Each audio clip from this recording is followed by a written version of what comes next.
আমরা দেখছি এই কথাগুলো যখন তাদের বের হয়ে যাচ্ছে, মানুষ যখন বুঝতে পারছে যে তারা বিভ্রান্ত ছড়াচ্ছে, তারা দেশের মানুষের মধ্যে বিভ্রান্ত ছড়াচ্ছে, এইটা যখন মানুষ বুঝতে পারছে এবং এটা যখন তারাও বুঝতে পারছে যে মানুষ তাদের চালাকি, তাদের ষড়যন্ত্র ধরে ফেলেছে, তখন তারা সরকারকে গিয়ে বলছে নিরাপত্তা দিতে হবে, নিরাপত্তা দিতে হবে, প্রোটোকল দিতে হবে, প্রোটোকল দিতে হবে।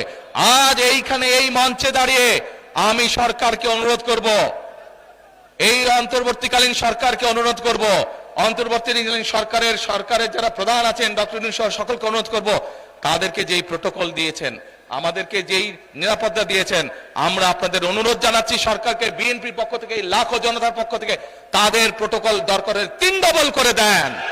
কারণ তাদের প্রোটোকল 3 ডবল করে দেন, কারণ তারা মানুষকে বিভ্রান্ত করছে এবং মানুষ এটা জানতে পেরে মানুষ তাদের উপরে ক্ষিপ্ত হচ্ছে। আমরা চাই না মানুষ ক্ষিপ্ত হয়ে মানুষ কিছু করে বসুক তাদেরকে।